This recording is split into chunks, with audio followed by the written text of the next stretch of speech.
తిలక్ వర్మ ఇప్పుడు ఐపీఎల్లో hot topic. లక్నోతో జరిగిన మ్యాచ్లో చివరి వరకు పోరాడిన ముంబై గెలుపు ఒడిలో వచ్చి ఓటమి పాలైంది. 200 భారీ స్కోర్ని ముంబై బ్యాటర్లు సులభంగా ఛేదించగలరని అనిపించింది. కానీ కీలక సమయంలో తిలక్ వర్మ బ్యాటింగ్ వైఫల్యం వల్ల ఆ లక్ష్యాన్ని చేరలేకపోయింది. దీంతో మునుపటి సీజన్ లాగానే ఈసారి కూడా ముంబై ఘోర అవమానాన్ని ఎదుర్కొంది. ఫ్యాన్స్ అసంతృప్తిని వ్యక్తం చేస్తూ తిలక్ వర్మతో పాటు ముంబై ఇండియన్స్ జట్టుపై తీవ్ర విమర్శలు గుప్పిస్తున్నారు. ముఖ్యంగా తిలక్ టార్గెట్ అవ్వడానికి కారణం మ్యాచ్ ముంబై చేతుల్లో ఉండగా 2 భారీ షాట్లు పడితే విజయం ఖాయమనే దశలో తిలక్ ఎలాంటి రిస్క్ తీసుకోలేదు. హార్దిక్ పాండ్యా మాత్రం ప్రయత్నించాడు.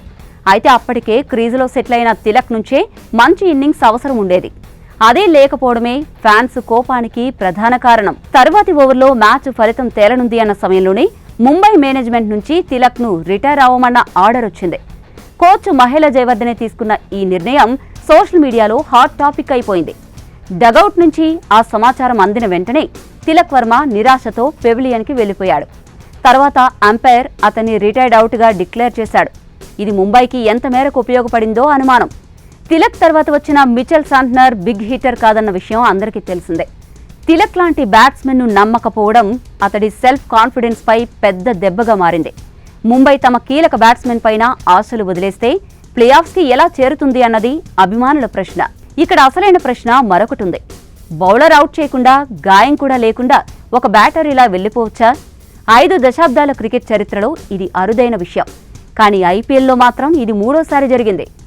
తిలక్ ముందు అశ్విన్, అథర్వ థైడ్, సాయి సుదర్శన్ కూడా ఈ రూల్ బాధితులే.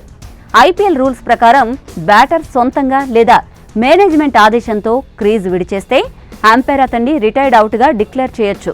ఇది పూర్తి స్థాయి టీమ్ స్ట్రాటజీగా మారుతున్నప్పటికీ ఆటగాళ్ల భావోద్వేగాలపై తీవ్ర ప్రభావం చూపుతుంది. అందుకే చాలా మంది ఫ్రాంచైజీలు ఈ రూల్ వాడేందుకు వెనుకాడుతుంటారు. మహేలా జయవర్ధనే తీసుకున్న ఈ నిర్ణయం ఎంతవరకు సరైనది అన్నది ఓ పెద్ద చర్చనీయాంశమే. ఇక ఇలాంటి విచిత్రమైన రూల్ ఐపీఎల్లో ఉండడం ఎంతవరకు న్యాయమంటారు? మీ అభిప్రాయాన్ని కామెంట్ చేయండి.